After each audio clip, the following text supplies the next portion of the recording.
Sesungguhnya harta, dinar, dirham, uang di mana-mana selalu bikin hebat orang yang memilikinya.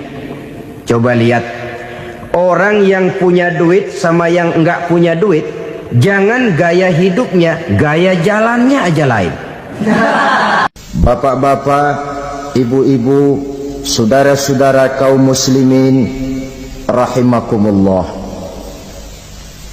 Murai di dahan dan koko ayam di kandang, dunia ini penuh dengan berbagai macam kesibukan.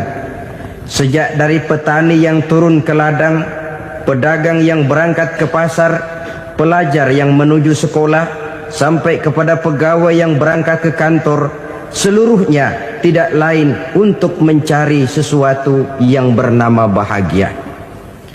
Setiap orang menginginkan kebahagiaan, dan tidak seorang pun menginginkan kesengsaraan dalam kehidupan ini. Namun nyatanya tidak setiap orang yang ingin bahagia mengetahui jalan yang harus ditempuhnya untuk sampai kepada kebahagiaan itu. Maka pada kesempatan pertemuan kali ini, saya ingin menyampaikan sebuah hadis dari junjungan kita baginda Nabi besar Muhammad sallallahu alaihi wasallam yang termuat dalam kitab Mukhtarul Ahadis An-Nabawiyah, di mana beliau bersabda, arba'un min sa'adatil mar'i. Ada 4 perkara yang merupakan tanda dari orang bahagia. Saya mau tanya, di antara saudara-saudara yang hadir di sini, apa ada yang kepengen jadi orang sengsara? Ya. Seluruhnya tentu ingin mendapatkan kebahagiaan. Maka menurut resep dari Nabi kita, tanda orang bahagia itu 4. Jadi kalau saudara ingin bahagia, harus mempunyai 4 perkara ini. Yang pertama, orang bahagia itu kata Nabi, darun wasi'un. Punya rumah biar bagus asal gede. Enak ngaturnya, daripada sudah punya rumah kecil adanya di pinggir kali, gubuk, kalau hujan bocor miring lagi, kiamat. Loh, kalau gitu Islam materialis dong. Hadis ini boleh diartikan dengan makna hakiki, arti yang sebenarnya, boleh diartikan dengan makna majazi, arti kiasan. Kalau dia diartikan dengan arti kias, maka yang dimaksud darun wasi'un ay qalbun wasi'un. Rumah yang luas tidak lain daripada hati yang lapang. Karena di situ kunci kebahagiaan yang sebenarnya. Walaupun kita cuma tinggal di petak berukuran 2 kali 3 meter, kalau hati kita luas-luas rasanya rumah itu. Tapi biar rumah kita halamannya saja puluhan ribu hektar, ada kolam renangnya, kamar tidurnya tidak lagi terhitung. Kalau hati yang menempati rumah itu sempit, maka akan terasa sempit jugalah rumah itu. Tempat bergantungnya tidak lain adalah hati. Marilah kita mencoba melihat berbagai pandangan orang tentang bahagia ini. Ada orang menyangka bahwa bahagia itu kalau dia mendapatkan harta yang sebanyak-banyaknya. Siapa yang banyak harta, dialah raja. Apa yang dia mau, seluruhnya bisa dibeli. Keamanannya, dia bisa menyewa petugas. Seluruh fasilitas untuk menyenangkan kehidupannya bisa dibeli. Pendeknya, hartalah segala-galanya dalam kehidupan. Sampai ada pepatah mengatakan, innad darahima fil amakini kulliha taksur rijala mahabatan wa jalala. Sesungguhnya harta, dinar, dirham, uang di mana-mana selalu bikin hebat orang yang memilikinya. Coba lihat, orang yang punya duit sama yang enggak punya duit, jangan gaya hidupnya, gaya jalannya aja lain. Wahia lisanun liman arada fasahatan, wahia silahun liman arada qitala. Uang adalah senjata yang paling ampuh bagi orang yang mau pergi perang, dan lidah yang paling fasih bagi orang yang mau bicara. Kalau bicara dengan lidah macet, cobalah bicara dengan harta, lancar. Sampai ada pepatah demikian, segalanya bisa diatur dengan harta. Maka di kalangan orang yang berpandangan semacam itu, seluruh kegiatan hidupnya hanya terfokus kepada bagaimana mengumpulkan harta yang sebanyak-banyaknya. Tidak peduli halal haram, tidak kenal sore pagi siang dan malam, tidak sempat sujud, jauh dari agama, jauh dari kehidupan yang bersifat ruhaniyah, jauh dari Allah dan sebagainya. Sampai dalam Al-Quran dikelompokkan dalam kelompok yang dinamakan lumazah. Allazi jama'a malahu wa'addadah yahsabu anna malahu akhladah. Mereka mengumpul-ngumpulkan harta sebanyak-banyaknya dan menyangka bahwa harta yang banyak itu dapat mengekalkan hidupnya, mengekalkan kekayaannya, mengekalkan kebahagiaannya. Saudara hadirin yang berbahagia, kalau pandangan hidup ini benar, artinya kalau harta memang merupakan satu-satunya hal yang dapat membuat orang bahagia, tentu di rumah mewah tidak akan pernah ada tangis derita. Tentu di satu tempat di mana fasilitas hidup serba menunjang tidak ada yang namanya penderitaan. Tapi suka dan duka, sedih dan gembira, senyum dan tawa adalah milik setiap orang, baik dia punya harta maupun dia tidak punya harta. Nyatalah bahwa harta semata-mata bukan merupakan jaminan bahwa orang akan bahagia, walaupun tanpa harta orang sulit untuk bahagia. Saya mau cerita, ada orang super kaya, namanya Aristotle Onesimus, raja tanker Yunani. Dia punya kapal tanker saja konon sampai 11 banyaknya. Punya perusahaan penerbangan yang disebut Olympic Airlines. Punya hotel di berbagai kota besar di dunia ini, sejak dari New York, London, Paris, Rome dan sebagainya. Bahkan punya pulau yang dia namakan Pulau Scorpio. Ini kan namanya sudah kaya nggak tanggung-tanggung, punya pulau. Nah, dia punya 2 orang anak, yang satu laki-laki namanya Alexander, yang satu perempuan namanya Maria Onesimus. Seluruh harapannya tertumpah kepada anak lakinya Alexander ini, yang akan meneruskan usahanya, meneruskan kekayaannya, meneruskan dinastinya. Apa yang terjadi? Ternyata anak yang dia harapkan yang bernama Alexander ini mati muda dalam kecelakaan pada waktu dia olahraga. Apa olahraganya? Namanya olahraga anak orang kaya, golongan jet set. Olahraganya olahraga pesawat terbang. Jatuh, ya nggak kapungut, habis mati. Tinggal satu anak perempuannya, Maria Onesimus. Tapi anak perempuan ini juga malah urakan. Terakhir dia pacaran, bahkan kemudian kawin sama orang Rusia.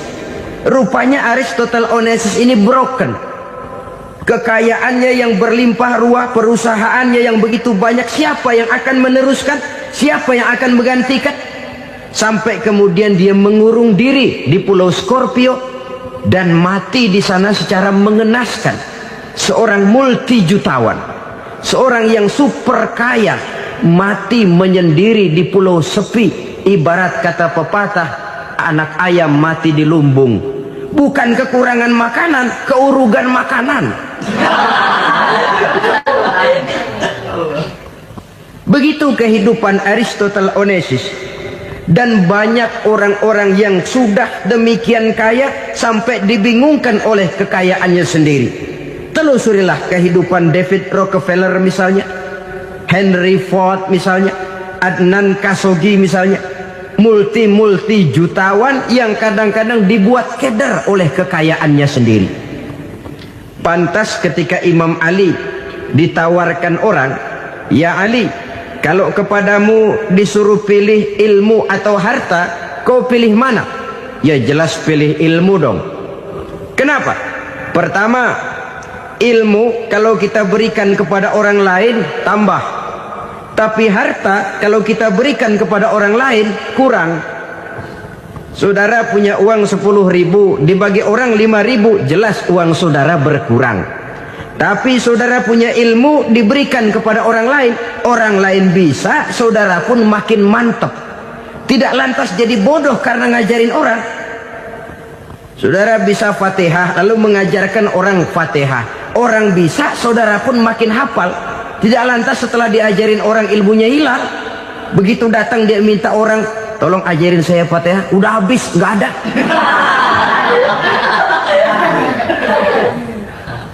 Yang kedua kata Imam Ali, ilmu menjaga kita. Kalau harta kita yang harus jaga. Makin banyak ilmu makin terpelihara diri seharusnya. Tetapi makin banyak harta makin bingung kita jaganya. Sampai kadang-kadang kalau perlu seluruh keliling rumah dipasangi alarm. Belum cukup disewakan anjing besar-besar, pasang di depan pintu, awas anjing galak. Masih belum cukup juga, cari centeng tukang-tukang kepruk jaga rumah. Masih terasa belum aman, padahal rumahnya dikelilingi tembok besar. Di balik tembok ada pintu-pintunya tebal. Di balik pintu itu terbuka masuk kamar, kamar pun ada pintunya, pintunya pun kuat. Masuk ke dalam kamar ada lemari, lemarinya pun pintunya kuat, dikunci, kuncinya pun kuat. Tapi terhadap seluruhnya yang timbul cuma sekedar was-was saja. Kesimpulannya sekali lagi, tanpa harta orang memang sulit untuk bahagia. Tapi harta semata-mata tidak merupakan jaminan orang akan bahagia. Dengan hati yang luas, itu modal utama untuk mencapai kebahagiaan hidup. Orang yang hatinya luas, saudara-saudara, punya hati yang lapang, melihat kenyataan hidup ini, dia bersyukur senantiasa kepada Allah. Lantas tidak timbul hasud dan iri hatinya. Oleh karena itu jiwanya selalu lapang. Kalau tidak, cupik hati namanya, dangkal pandangan, tidak senang melihat orang lain dapat nikmat, dan itu sering dijadikan contoh. Kalau orang yang lapang dada, dia lihat tetangganya beli TV baru, dia berkata, alhamdulillah ya, tetangga kita beli TV, mudah-mudahan kita bisa ikut nonton. Lapang dadanya. Tapi orang yang sempit hati, lihat tetangga beli televisi, meriang. Enggak dia apa-apain, meriang. Besoknya dengar tetangga beli motor, makin sakit, ke rumah sakit. Lalu di rumah sakit dengar tetangganya beli mobil, mati.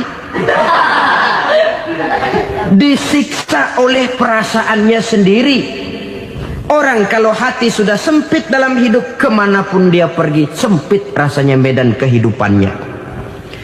Kemudian kita melihat juga ada orang yang menilai bahwa bahagia itu katanya kalau punya kedudukan yang tinggi, pangkat yang agung, wibawa yang besar. Mungkin betul, tapi mungkin juga tidak. Bergantung kepada hati orang yang punya pangkat itu. Sama dengan harta tadi. Harta akan membawa bahagia kalau dia jatuh ke tangan orang yang berhati lapang. Tapi harta akan jadi bencana kalau jatuh ke tangan hati orang yang sempit. Pangkat akan membawa bahaya kalau jatuh di tangan hati orang yang sempit. Lebih dari itu, kenyataan mengajarkan kepada kita bahwa ternyata pangkat dan jabatan tidak selamanya memberikan kebahagiaan dalam kehidupan. Bahkan resikonya kelewat besar. Beberapa bukti kita bisa ambil dari para pemimpin dunia yang menjadi korban lantaran pangkat dan jabatan yang disandangnya. Saudara ingat Presiden Abraham Lincoln dan John Kennedy dari Amerika? Dibunuh orang. Park Chung-hee dari Korea Selatan, Ziaur Rahman dari Bangladesh, Anwar Sadat dari Mesir, terakhir Indira Gandhi dari India, menjadi korban dari pangkat dan jabatan yang disandangnya dari orang-orang yang tidak senang dia memegang jabatan itu. Dia akan mudah mengundang bencana. Sehingga pantas kalau seorang presiden terkemuka Amerika, Harry Truman namanya, Dia mengatakan jabatan presiden itu, kata dia, seperti orang nunggang macan, naik macan. Harus kita taiki, kalau enggak dia bakal nerekam kita, ngeri katanya. Adapun orang yang hatinya lapang, kalau dia menerima pangkat dan jabatan, dianggapnya itu satu kesempatan untuk berbuat baik. Tapi orang yang berhati sempit, menerima pangkat dan jabatan, bukan kadang-kadang menerima, malah berusaha setengah mati mencapai dengan segala cara. Kalau perlu jilat atas, jilat atas. Jadi golongan sumuhun dawu.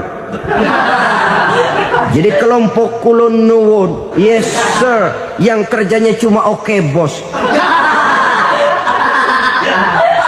Kalau perlu jilat atas, jilat atas. Kalau perlu injak yang bawah, injak yang bawah. Perlu sikut kiri kanan, sikut kiri kanan. Yang penting pangkat dapat, jabatan dapat. Orang yang semacam ini, kalau sudah mempunyai pangkat dan jabatan, biasanya dia tidak menganggap itu sebagai amanah, tidak menganggap sebagai kesempatan berbuat baik, tapi malah kesempatan untuk memperturutkan hawa nafsunya yang dilatar belakangi oleh kesempitan hatinya tadi. Apalagi kalau orang memperoleh pangkat karena banyak mengeluarkan uang. Seakan-akan pangkat dan jabatan itu sekarang macam proyek, pakai tender.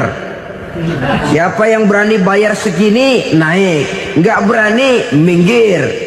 Padahal logikanya, kalau orang mencapai satu jabatan karena banyak mengeluarkan uang, hampir bisa dipastikan bahwa setelah jabatan itu dia pegang, langkah pertama yang akan dilakukannya ialah berusaha bagaimana uang yang dia keluarkan supaya kembali. Ya paling kurang pulang modal dulu dong. Soal mikirin rakyat soal nanti, tapi ini modal harus pulang. Itu celakanya kalau orang memperoleh pangkat dan jabatan cuma karena banyak mengeluarkan uang. Jarang orang yang mempunyai keyakinan dan pandangan bahwa pangkat dan jabatan merupakan amanah. Jadi sekali lagi, pangkat dan jabatan mungkin saja membawa kebahagiaan kalau jatuh ke tangan orang yang berhati lapang. Tapi bisa jadi bencana kalau dia jatuh ke tangan orang yang mempunyai hati yang sempit. Dan lagi-lagi stresnya hati yang lapang. Lalu sebagian orang, saudara, ada yang berpandangan katanya bahagia itu kalau jadi orang terkenal, mempunyai popularitas, menjadi idola di kalangan remaja, di kalangan orang tua, di segala lapisan masyarakat. Padahal makin populer orang, makin terikat dia. Ya kalau macam kita ini kan nggak punya nama, nggak populer, tengah malam buta mau nongkrong di warung Tegal aman. Tapi pangkat, jabatan, kedudukan, popularitas menyebabkan kita diikat dengan berbagai macam peraturan. Cuma mandi sama ke WC saja yang nggak dikawal.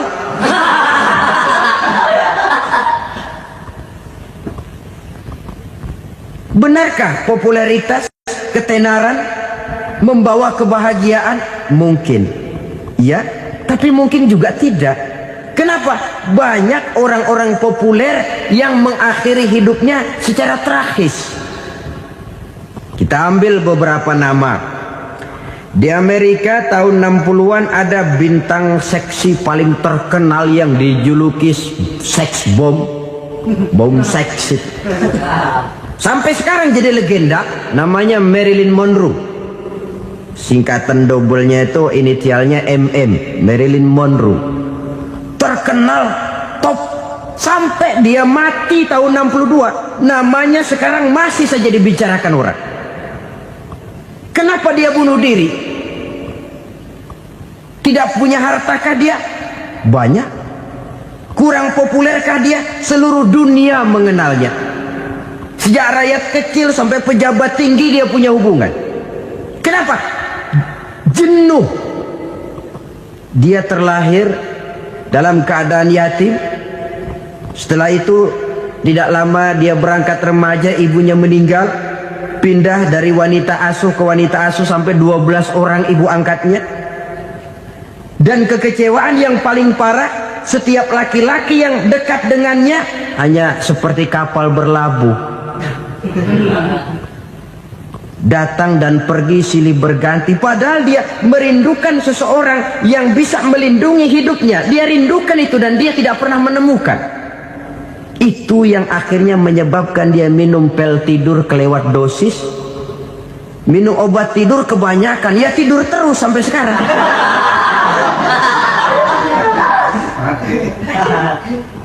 Dia mengakui, saya telah memiliki ketenaran, tapi saya tidak pernah hidup dalam ketenaran itu.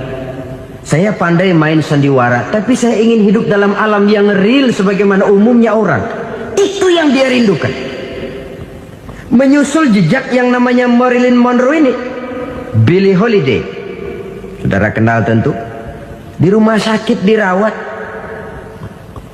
Dia juga minum obat overdosis, mati lagi. Jimi Hendrix minum obat tidur overdosis kelewat batas, mati lagi.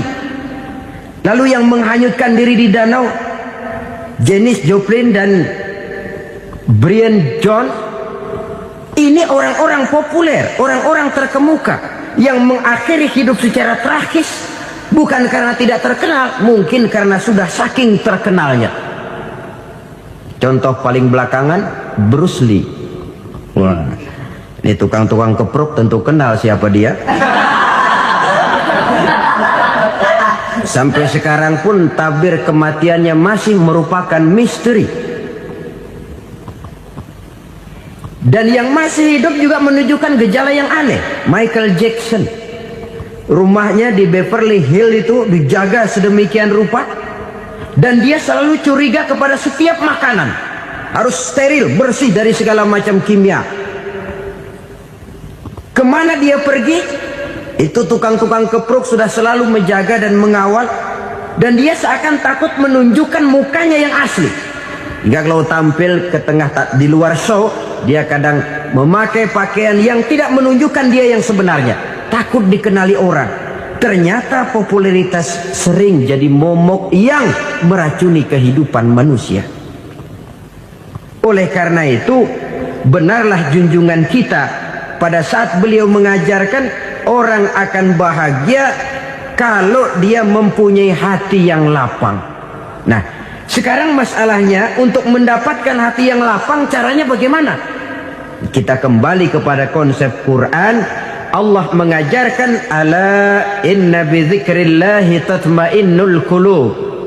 Ketahuilah bahwa dengan banyak mengingat Allah, hati akan tenang, jiwa akan lapang.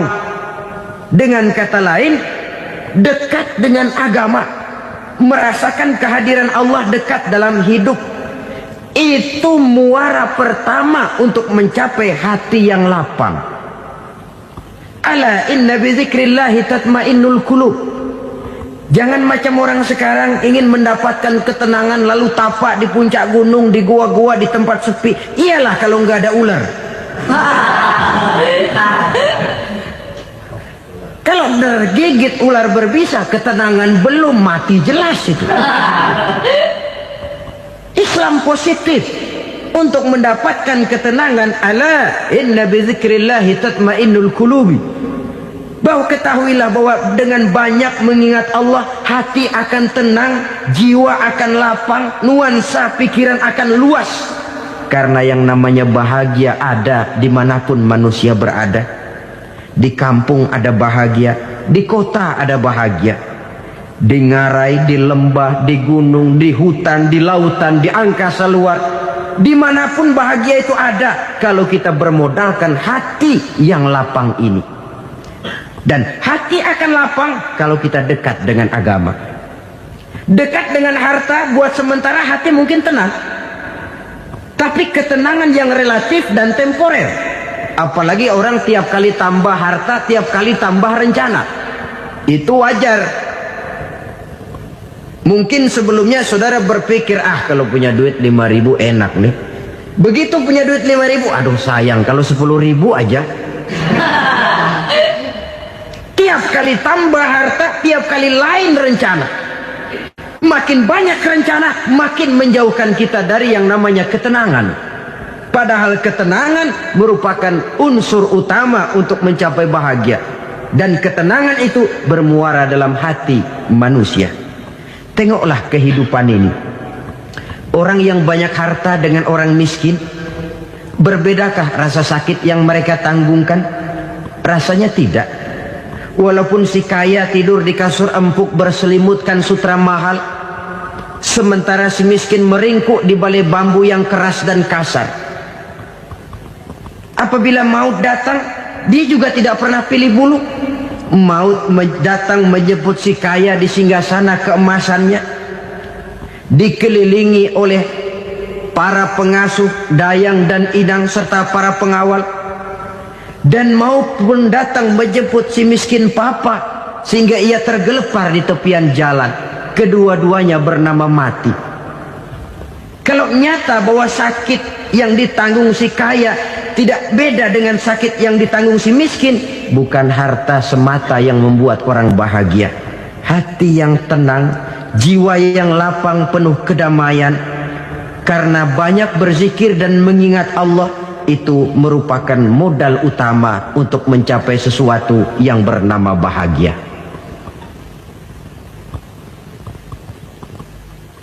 Saudara hadirin yang saya hormati, inilah yang pertama dari 4 ciri yang digambarkan oleh Nabi tentang tanda-tanda orang bahagia. Dan harus berangkat dari yang pertama ini, hati yang lapang. Ini yang harus kita miliki lebih dahulu. Baru nanti akan menyusul kepada poin yang ketiga, kedua, dan selanjutnya. Sebab kalau hati sudah terisi dengan jiwa yang lapang, seluruh persoalan insya Allah akan bisa kita atasi dengan sebagaimana mestinya. Yang kedua sekarang, tanda orang bahagia menurut baginda Nabi, markabun syariah. Orang bahagia itu, kata beliau, punya kendaraan biar cepat asal lancar.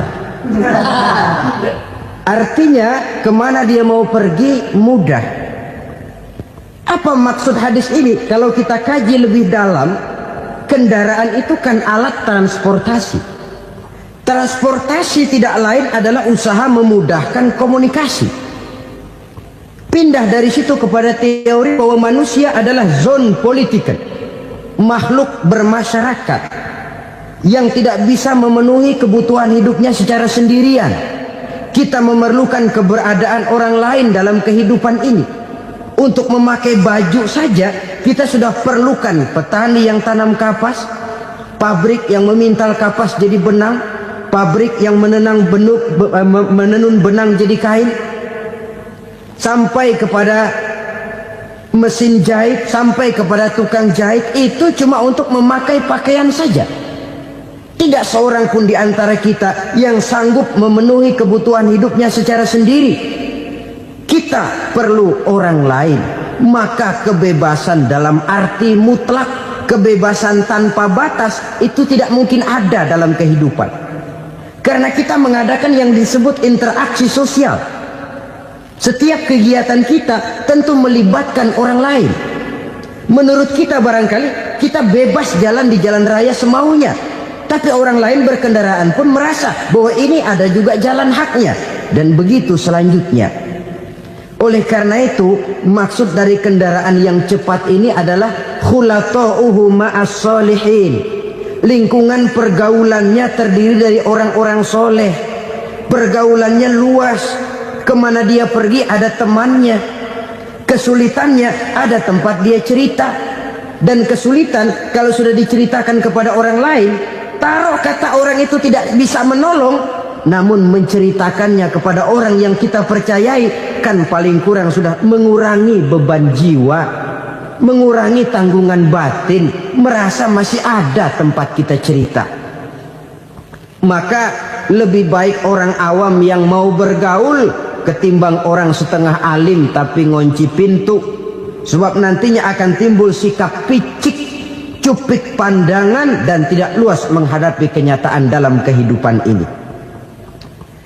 Namun yang harus kita garis bawahi, pergaulan memang mesti luas. Namun jangan sekali-kali lupa bahwa pergaulan sangat besar pengaruhnya dalam ikut membentuk kepribadian manusia. Sehari-hari bisa kita bilang, kalau kita dekat sama tukang minyak wangi, sekalipun nggak dibagi minyaknya, baunya tentu dapat. Betul? Tapi dekat sama tukang elas, walaupun nggak kena apinya, asapnya mesti kena. Kalau Syauqi mengatakan lebih jelas lagi, man asyaral asyrafa asya musyarrafan wa muasyiral anzali ghairu musyarrafin. Awalam taral jildal hakira muqabbalan bisagri lamma sara jildal mushaf. Siapa yang bergaul dengan orang mulia, dia bakal ikut menjadi mulia. Tapi siapa yang berteman dengan orang hina, dia tidak bakal ikut menjadi mulia. Tidakkah kau lihat, kata Syauqi, kulit kambing yang hina pun dicium orang ketika menjadi kantong Quran. Kulit kambing hina, kalau dia sendirian gak ada yang mau cium. Tapi begitu dia bergaul dengan Quran, menjadi kantong Quran, dipakein minyak wangi, ditaruh di tempat yang tinggi, mau diambil dicium dulu, dibawa dengan penuh hormat dan hati-hati. Kulit kambing yang hina lantaran berteman dengan Quran, numpang mujur. Tapi coba lihat kalau kulit kambing berteman dengan kayu, jadi beduk, habis. Zohor dikemplang, asar dipukul. Itu pun sedikit saja, cuma salah milih teman. Yang temannya Quran dihormati orang, yang temannya kayu lantaran jadi beduk, gelap-gelap subuh orang udah kemplangin.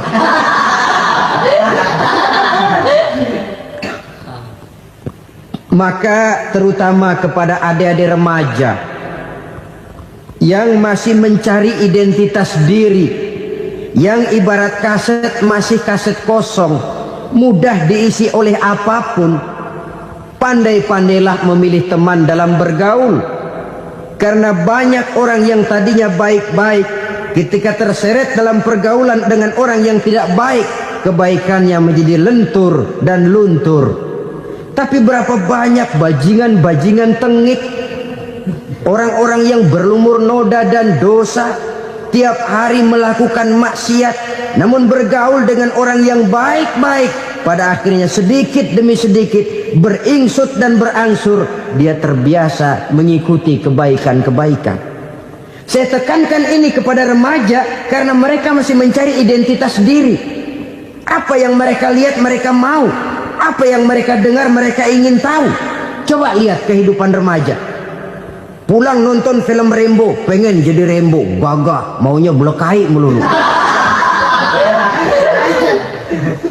Pulang nonton film Superman, pengen bisa terbang. Pulang nonton India, nyanyi melulu. Wajar, mereka masih mencari identitas diri. Saya ini sebenarnya siapa? Lingkungan, pergaulan akan membentuk itu. Karena itu pandai-pandailah bergaul, karena ia sangat besar pengaruhnya dalam ikut membentuk kepribadian manusia. Apalagi sifat yang jelek lebih cepat menularnya ketimbang sifat yang baik. Sifat yang baik, watak yang soleh itu lambat sekali untuk menular. Tapi yang tidak baik, kan prosesnya mah kalau remaja biasanya mula-mula dengar. Karena dengar lalu pengen tahu. Karena pengen tahu lalu ngeliatin. Begitu ngeliatin kan pengen nyobain. Setelah nyobain ketagihan. Nah, ini prosesnya. Yang namanya ganja, morfin, narkotik, awalnya kan begitu. Mula-mula dengar, katanya kalau sudah fly to the sky, sudah melayang ke langit, katanya disitulah puncak kebahagiaan. Mulanya cuma dengar. Karena dengar pengen tahu. Karena pengen tahu lalu ngeliat, kumpul sama orang yang suka ngeganja. Setelah ngeliat, nah pengen ngerasain. Begitu ngerasain enak juga, ketagihan. Kalau sudah ketagihan jadi penyakit kronis, bisa merembet kepada yang lain. Iya, kalau orang tuanya mampu untuk beli morfin, beli ganja. Kalau tidak kan pikirannya ngayap, jemuran siapa ya gue sabar. timbullah perbuatan-perbuatan negatif yang bermula dari salah pergaulan. Apalagi buat adik-adik remaja yang tinggal di kota-kota besar, yang pengaruh budaya, pengaruh kesenian, pengaruh struktur kehidupan yang nampak makin individualistis, di mana persaingan tajam, tensi ekonomi tinggi, orang mudah mengalami stres. Pandai-pandailah dalam bergaul, sekali lagi, karena ia sangat besar pengaruhnya dalam ikut membentuk kepribadian manusia. Orang bahagia punya kendaraan yang cepat, artinya punya pergaulan yang luas, dan lingkungan pergaulannya terdiri dari orang-orang yang soleh. Kemana dia pergi ada teman, kesulitannya ada tempat dia cerita. Tapi kalau sudah menyendiri, hidup sendiri, kesulitan dipikiri sendiri, bisa mati belum waktunya. Tidak ada tempat berbagi rasa, tidak ada tempat bercerita, tidak ada tempat mengurangi beban dalam kehidupan. Pantas betul kalau Islam sangat menggalakkan dan menganjurkan orang kalau sudah sampai waktunya itu untuk melangsungkan nikah. Kata Nabi, ya ma'syaras syabab man istata'a minkumul ba'at falyatazawwaj. Hai para pemuda, kalau sudah mampu memberi nafkah, kawinlah, nikahlah kamu. Kenapa? Sudah ada teman hidup, tempat berbagi rasa. Kesulitan kalau ada tempat cerita akan lebih ringan ketimbang kita telan sendiri, walaupun bobot kesulitannya sama beratnya. Saudara-saudara kaum muslimin rahimakumullah, inilah ciri yang kedua, punya kendaraan biar cepat asal lancar. Kemana kita mau pergi gampang. Dengan kata lain, setelah hati yang luas, pergaulan yang luas. Dua. Yang ketiga sekarang, tanda orang bahagia itu menurut Nabi, misbahun mudhi'un, punya lampu yang terang. Oh, itu enggak problem. Sekarang sudah zamannya listrik masuk desa, Pak. Lampu sudah terang semua. Betul, kalau itu yang dimaksud. Tapi tidak cuma itu. Karena lampu yang dimaksud di sini, lampu yang akan menerangi seluruh perjalanan hidup. Dan perjalanan hidup itu sudah dimulai sejak kita terlahir ke alam ini, sampai masuk ke alam barzah, kumpul di padang mahsyar, sampai ke akhirat. Lampu yang menerangi itu yang diperlukan. Kalau lampu, katakanlah yang paling top sekarang kan lampu jenis Mercury. Taruhlah itu di rumah kita, dia cuma menerangi rumah kita, menerangi hati pun tidak sanggup. Bila kita masuk ke alam barzah, alam kubur, sanggupkah si Mercury yang begitu terang menerangi alam barzah kita? Tidak sanggup lagi. Sanggupkah lampu yang ratusan watt, bahkan puluhan ribu watt menerangi kehidupan di padang mahsyar? Tidak akan sanggup lagi. Kalau demikian, yang dimaksud lampu yang terang di sini apa? Tidak lain amal soleh, kebajikan yang kita lakukan dalam hidup. Itu yang akan jadi lampu penerang. Di dunia nama kita akan terang. Jasad kita boleh hancur terkubur tanah, tapi nama kita akan dikenang orang. Begitulah kalau orang meninggalkan kebajikan dalam hidup seperti sekarang. Ribuan orang tiap saat berziarah ke kubur Imam Syafi'i, ke kubur Imam Malik, ke kubur Imam Ghazali, ke kubur orang yang baik-baik, orang yang soleh-soleh. Kebajikannya yang ditinggalkan, yang mengukir namanya dengan tinta emas. Sehingga saudara sudah terbaring di alam kubur, orang lewat, Allah, ini kuburannya Fulan bin Fulan, dulu ini kebaikannya Masya Allah, saya ikut merasakan. Mari kita mampir sebentar, kita Fatihah. Mohon disampaikan Allah pahalanya kepada almarhum. Al-Fatihah. Itu kalau orang baik-baik. Lalu saudara tanya, Pak, orang mati dikirimin Fatihah apa nyampe pahalanya? Saya jawab, kalau saudara nggak percaya, mati dulu dah. Nanti saya Fatihain, tungguin di sana. Umpama nggak sampai, balik lagi kemari. Sekarang ini kan maunya otak-otakan saja. Kalau nggak masuk otak, nggak percaya. Padahal alam gaib itu nggak bisa diotak-otakin. Sama saja dengan saudara pernah dengar cerita kapal tanpa emas tenggelam kan? Pernah nggak? Di mana? Ya, di laut Masalembo. Begitu ketampung Mas tenggelam, ratusan penumpang itu terjun ke laut, dipermainkan gelombang, berjuang menghadapi maut itu. Orang lagi timbul tenggelam di lautan, dihantam ombak, kita tengokin pakai helikopter. Pak, lagi timbul tenggelam ya? Iya, tolongin. Jangan khawatir Pak, nih saya kirim intan Pak, harganya 10 juta. Kira-kira orang yang timbul tenggelam di laut seneng nggak? Kan mahal toh intan 10 juta. Kenapa dia nggak senang? Karena intan 10 juta dalam kondisi seperti itu tidak sanggup menyelamatkan dia. Dia akan girang kalau dikirimin ban mobil bekas, dikirimin papan terentang atau bambu. Intan yang 10 juta dia nggak girang. Ban mobil bekas yang 1000 perak, tuh pegang, itu yang dia girang betul.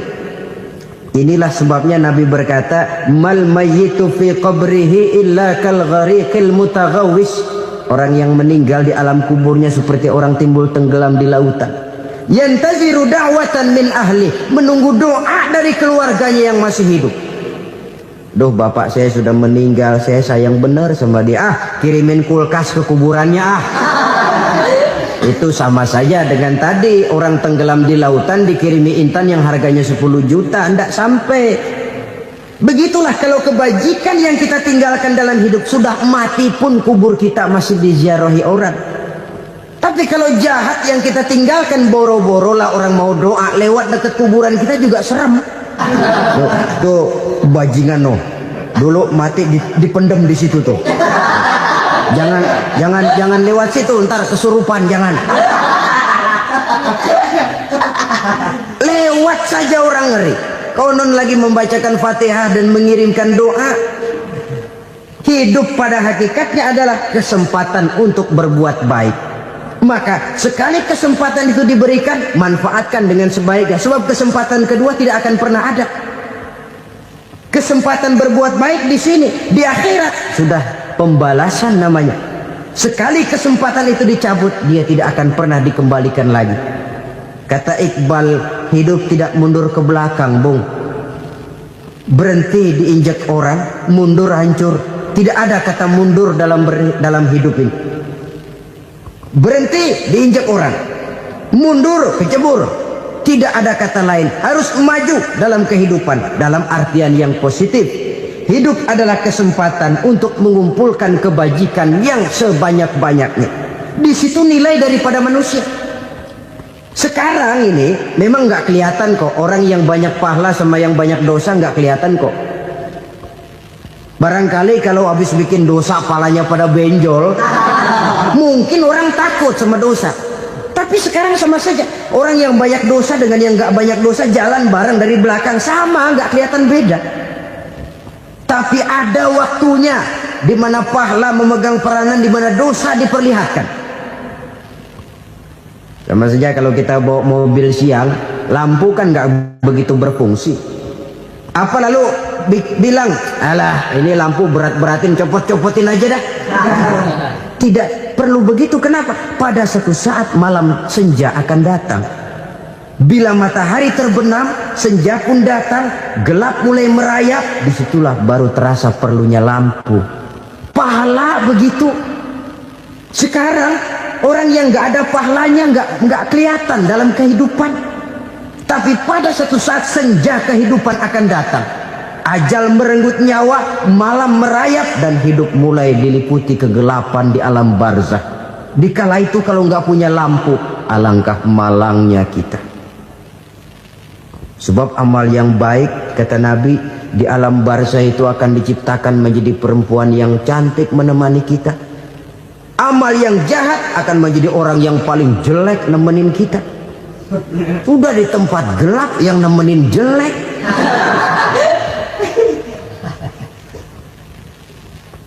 Kaum muslimin rahimakumullah. Kalau demikian masalahnya, tergantunglah kita pandai memanfaatkan waktu. Al-waktu kasayf, waktu itu cepat sekali. Yang namanya waktu itu tahu-tahu. Tahu-tahu udah tahun 87. Tahu-tahu udah begitu. Tahu-tahu Yang kemarin anak-anak, sekarang udah pada punya anak. Tahu-tahu saja itu. Begitu cepat waktu berlalu. Kalau tidaklah pandai kita memanfaatkannya, akan rugi kita. Nabi bersabda, "Man kana yaumuhu khairun min amsihi fahuwa rabih." Barang siapa yang hari ini lebih baik daripada hari kemarin, itu orang untung. Hari ini lebih baik daripada kemarin. Bulan ini lebih baik dari bulan kemarin. Tahun ini lebih baik dari tahun kemarin. Itu orang yang beruntung. Tahun kemarin sembahyangnya maghrib doang, sekarang udah tambah isya. Tahun kemarin cuman Idul Fitri aja ngancem bener, sekarang udah tambah Jumat, lalu tambah lagi maghrib, tambah lagi isya, dan selanjutnya. Hari ini lebih baik daripada kemarin, itu orang yang beruntung. Wa man kana yaumuhu mislu amsihi fahuwa khasir. Lalu barang siapa yang hari ini sama saja dengan hari kemarin, itu orang rugi. Hari ini sama dengan kemarin, rugi itu. Bulan ini begitu, bulan kemarin begitu, tahun ini begitu, tahun lalu juga begitu. Rugi itu orang. Rugi apa? Rugi umur. Umur tambah, amalan gak pernah tambah. Dan saya pikir lebih merupakan azab ketimbang nikmat kalau orang dikasih panjang umur cuma untuk numpuk dosa. Mending mana? Panjang umur banyak dosa sama pendek umur dikit dosa? Mending mana? Mending mana? Ya, paling mending tentu panjang umur banyak pahala. Tapi kalau tidak, sekali lagi, lebih merupakan azab ketimbang nikmat kalau orang diberikan panjang umur tapi cuma untuk sekedar menumpuk dosa. Kehilangan kesadaran bahwa dunia bukan terminal akhir dari satu perjalanan. Dia cuma halte di mana kita berhenti sebentar untuk menuju kepada terminal yang hakiki. Saudara-saudara kaum muslimin rahimakumullah, inilah lampu yang akan menerangi kehidupan. Amal yang kita lakukan di dalam kehidupan. Jadi yang dimaksud dengan lampu yang terang, kebajikan yang kita kerjakan dalam hidup. Nah, setiap orang di awal tadi saya bilang ingin bahagia. Bahagia itu kan hakikatnya kumpulan senang dan selamat. Senang, selamat.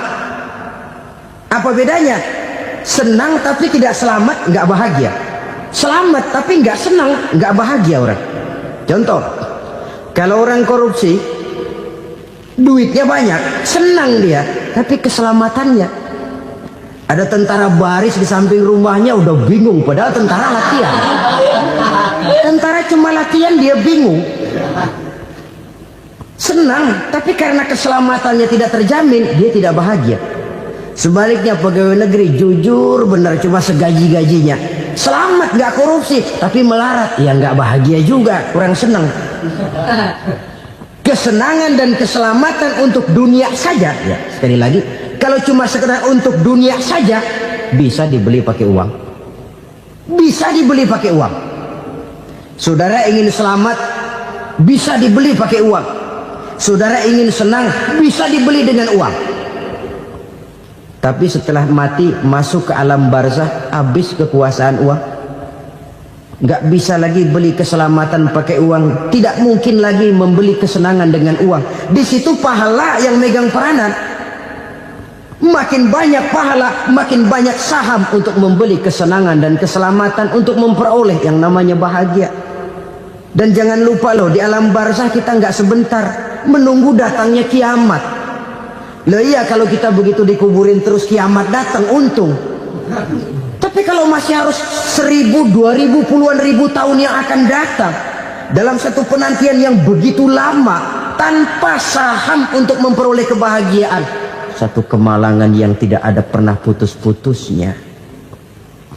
Janganlah tergelincir oleh kebahagiaan sebentar yang menipu dengan mengorbankan kebahagiaan hakiki yang berjangka panjang. Apa artinya senyum sejenak kalau harus ditebus dengan tangis seumur hidup? Biarlah kita minum jamu, pahit memang, getir memang, tapi kan besok badan sehat. Daripada sekarang minum sirup, manis memang, enak memang, tapi bibir pada jontor besok. Sirawan, batuk, nggak karu-karuan. Banyak orang tertipu oleh kesenangan yang sebentar. Padahal laisa kullu ma yalma'u zahaban. Belum tentu semua yang berkilat itu emas. Belum tentu semua yang gemerlap itu intan. Karena itu, marilah manfaatkan kesempatan yang diberikan Allah ini untuk mengumpulkan kebajikan yang sebanyak-banyaknya. Yang terakhir sekarang, yang keempat, tanda orang bahagia kata Nabi. Zaujatun salihah. Orang bahagia itu tanda yang keempat kata Nabi, punya istri biar cakep asal taat. Sudah surga itu, cakep taat. Istri kayak gitu, kalau belum mati jangan dikuburin dulu. Sudah cakep taat lagi. Tapi kadang-kadang enggak, udah jelek ngadat melulu. Apa yang mau dipilih? Sebab itu Quran mengatakan istri pakaian untuk suami, suami pakaian untuk istri. Kenapa suami istri diibaratkan pakaian? Alangkah tingginya gaya bahasa Quran ini. Suami istri teman hidup, hidup perjalanan panjang. Sejak kita dalam rahim sudah ada hidup kan di sini. Sampai ke alam dunia, masuk ke alam barzah, kumpul di padang mahsyar, sampai menuju akhirat, itu perjalanan hidup. Carilah istri atau suami teman hidup yang membawa manfaat tidak hanya kehidupan di dunia ini, sampai di alam barzah, sampai di padang mahsyar. Suaminya mungkin meninggal lebih dulu atau istrinya mungkin meninggal lebih dulu. Tapi suami atau istri yang masih hidup berbuat kebajikan. Suami saya meninggal, ada hartanya, saya sedekahkan, niat pahala untuk almarhum suami saya. Ini teman hidup. Tidak dibatasi dan tidak bisa dipisahkan oleh maut sekalipun.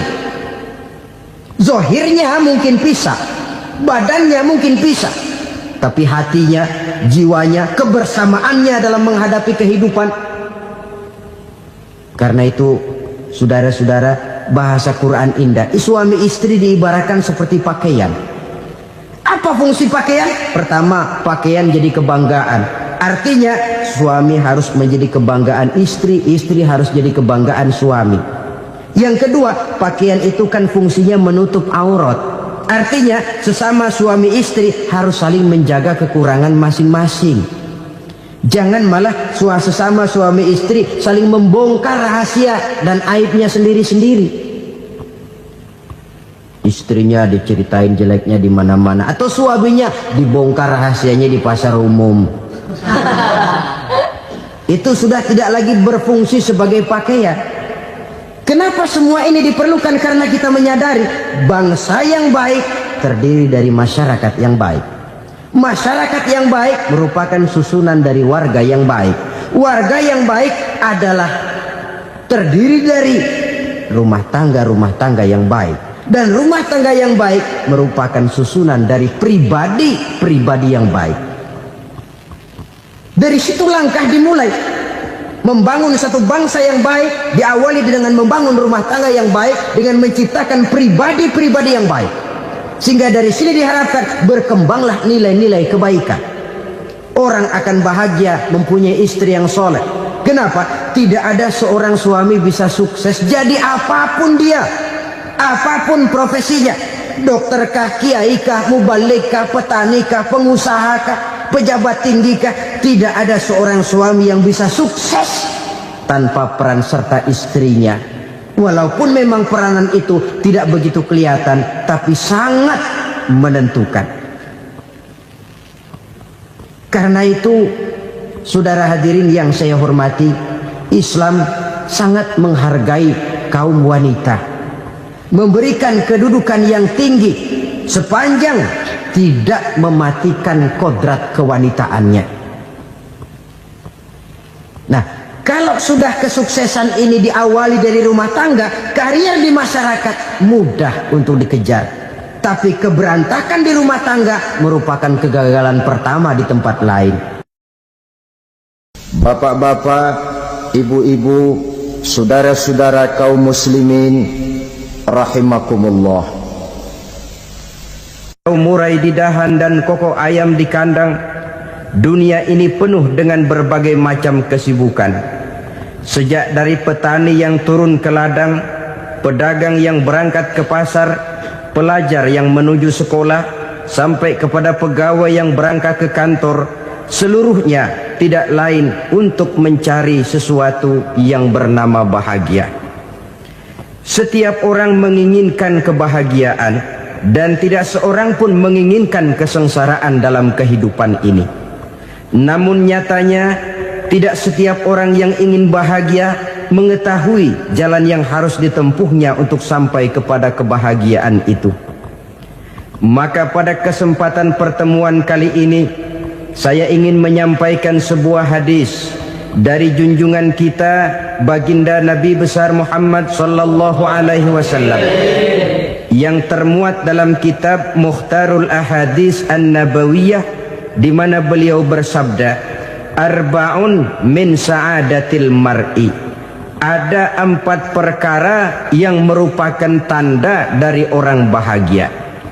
Saya mau tanya, di antara saudara-saudara yang hadir di sini, apa ada yang kepengen jadi orang sengsara? Seluruhnya tentu ingin mendapatkan kebahagiaan. Maka menurut resep dari Nabi kita, tanda orang bahagia itu 4. Jadi kalau saudara ingin bahagia, harus mempunyai 4 perkara ini. Yang pertama, orang bahagia itu kata Nabi, darun wasi'un. Punya rumah biar bagus asal gede. Enak ngaturnya, daripada sudah punya rumah kecil, adanya di pinggir kali, gubuk, kalau hujan bocor, miring lagi, kiamat. Loh, kalau gitu Islam materialis dong. Hadis ini boleh diartikan dengan makna hakiki, arti yang sebenarnya. Boleh diartikan dengan makna majazi, arti kiasan. Kalau dia diartikan dengan arti kias, maka yang dimaksud darun wasi'un ay qalbun wasi'un. Rumah yang luas tidak lain daripada hati yang lapang. Karena di situ kunci kebahagiaan yang sebenarnya. Walaupun kita cuma tinggal di petak berukuran 2 kali 3 meter, kalau hati kita luas-luas rasanya rumah itu. Tapi biar rumah kita halamannya saja puluhan ribu hektar, ada kolam renangnya, kamar tidurnya tidak lagi terhitung. Kalau hati yang menempati rumah itu sempit, maka akan terasa sempit jugalah rumah itu. Tempat bergantungnya tidak lain adalah hati. Marilah kita mencoba melihat berbagai pandangan orang tentang bahagia ini. Ada orang menyangka bahwa bahagia itu kalau dia mendapatkan harta yang sebanyak-banyaknya. Siapa yang banyak harta, dialah raja. Apa yang dia mau, seluruhnya bisa dibeli. Keamanannya, dia bisa menyewa petugas. Seluruh fasilitas untuk menyenangkan kehidupannya bisa dibeli. Pendeknya, hartalah segala-galanya dalam kehidupan. Sampai ada pepatah mengatakan, innad darahima fil amakini kulliha taksur rijala mahabatan wa jalala. Sesungguhnya harta, dinar, dirham, uang di mana-mana selalu bikin hebat orang yang memilikinya. Coba lihat, orang yang punya duit sama yang enggak punya duit, jangan gaya hidupnya, gaya jalannya aja lain. Wahia lisanun liman arada fasahatan, wahia silahun liman arada qitala. Uang adalah senjata yang paling ampuh bagi orang yang mau pergi perang, dan lidah yang paling fasih bagi orang yang mau bicara. Kalau bicara dengan lidah macet, cobalah bicara dengan harta, lancar. Sampai ada pepatah demikian, segalanya bisa diatur dengan harta. Maka di kalangan orang yang berpandangan semacam itu, Seluruh kegiatan hidupnya hanya terfokus kepada bagaimana mengumpulkan harta yang sebanyak-banyaknya. Tidak peduli halal haram, tidak kenal sore pagi siang dan malam, tidak sempat sujud, jauh dari agama, jauh dari kehidupan yang bersifat ruhaniyah, jauh dari Allah dan sebagainya. Sampai dalam Al-Quran dikelompokkan dalam kelompok yang dinamakan lumazah. Allazi jama'a malahu wa 'addadah yahsabu anna malahu akhladah. Mereka mengumpulkan harta sebanyak-banyaknya dan menyangka bahwa harta yang banyak itu dapat mengekalkan hidupnya, mengekalkan kekayaannya, mengekalkan kebahagiaannya. Saudara hadirin yang berbahagia, kalau pandangan hidup ini benar, artinya kalau harta memang merupakan satu-satunya hal yang dapat membuat orang bahagia, tentu di rumah mewah tidak akan pernah ada tangis derita. Tentu di satu tempat di mana fasilitas hidup serba menunjang tidak ada yang namanya penderitaan. Tapi suka dan duka, sedih dan gembira, senyum dan tawa adalah milik setiap orang, baik dia punya harta maupun dia tidak punya harta. Nyatalah bahwa harta semata-mata bukan merupakan jaminan bahwa orang akan bahagia. Walaupun tanpa harta orang sulit untuk bahagia. Saya mau cerita, ada orang super kaya, namanya Aristotle Onesimus, raja tanker Yunani. Dia punya kapal tanker saja konon sampai 11 banyaknya. Punya perusahaan penerbangan yang disebut Olympic Airlines.